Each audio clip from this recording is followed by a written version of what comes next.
What happens when geopolitics collides with crypto markets? In just 1 hour, billions of dollars vanished from the crypto market. Bitcoin fell nearly 6%. Altcoins crashed 8 to 12%. Over $500 million in leveraged positions were liquidated. And it all started with one headline: US and Israeli strikes on Iran. Is this just panic, or the beginning of a larger global financial reaction? Today, we break down what actually happened, why Bitcoin dropped to $63,000, what the liquidation data tells us, and whether the $60,000 level will hold or break. Stay with me, because the next 48 hours could define the entire crypto market direction.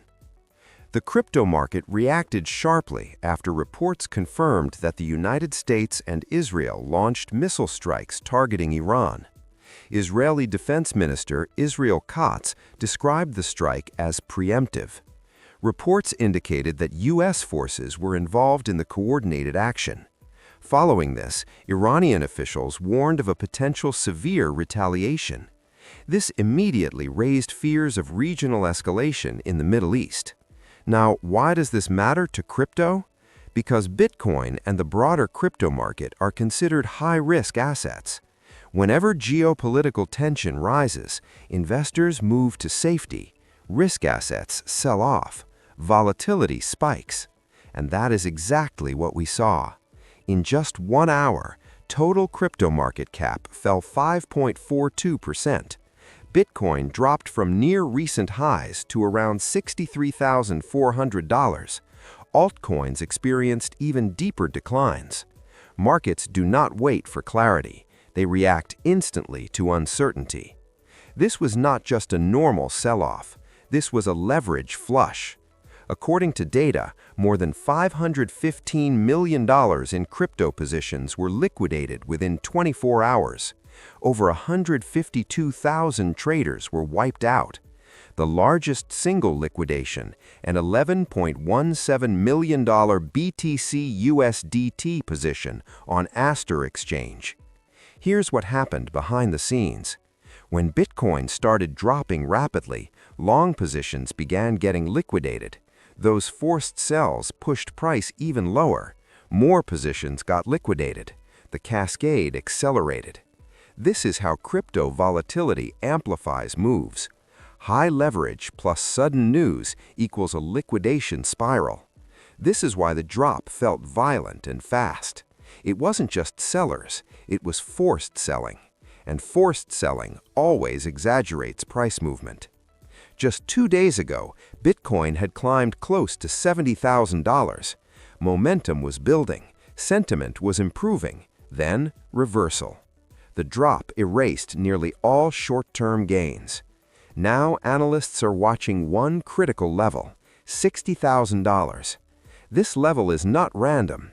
It is a psychological support, a previous breakout region, a high liquidity zone. If Bitcoin holds above $60,000, the structure remains a correction within an uptrend. If it breaks below, market participants may start pricing in a deeper pullback. Right now, price action suggests panic, not structural collapse. But markets are forward-looking.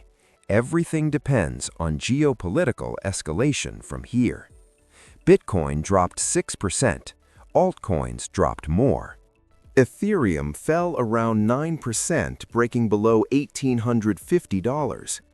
XRP declined around 8%, trading near $1.29.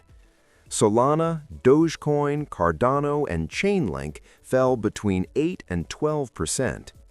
This is typical during high volatility events. When uncertainty spikes, investors reduce altcoin exposure first. Bitcoin dominance often rises during crisis moments. This shows capital rotating toward relatively safer crypto assets, even though Bitcoin itself is volatile. The broader market fear index has now returned to extreme fear.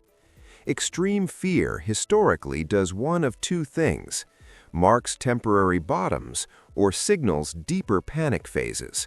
Which one is this? Too early to confirm. crypto does not operate in isolation. Global markets are also watching this situation closely. Whenever there is potential conflict escalation in the Middle East, oil prices typically react, equity markets become volatile, and risk sentiment weakens. If Iran responds strongly, markets may see another wave of volatility. If tensions cool, crypto could stabilize quickly. Remember, markets hate uncertainty more than bad news. Clarity, even negative clarity, reduces volatility. Right now, uncertainty is elevated. Long-term investors look at events like this differently. They ask, is the fundamental Bitcoin thesis broken? Has anything changed about institutional adoption, ETF inflows, network fundamentals, halving cycle structure? No. What changed is short-term sentiment. Historically, geopolitical-driven dips have often been temporary, but this is not financial advice. The key question, is this escalation temporary or the start of something prolonged? That determines whether this is a dip or the beginning of a larger correction. Three things matter now: Iran's official response, Bitcoin's reaction around $60,000, and liquidation data in the next 24 to 48 hours. If selling pressure slows and liquidation volume declines, the market may stabilize. If new leveraged longs enter too quickly, another flush is possible. Volatility is now the dominant theme. The crypto crash following US and Israeli strikes on Iran shows one thing clearly: Bitcoin is global. It reacts to geopolitics, it reacts to fear, it reacts to leverage, but it also historically recovers from shock events. The next 48 hours will likely define short-term direction. Will Bitcoin defend $60,000, or will markets price in deeper geopolitical risk? Stay alert, stay informed, and most importantly, stay rational, because in extreme fear, emotional decisions are usually the most expensive ones.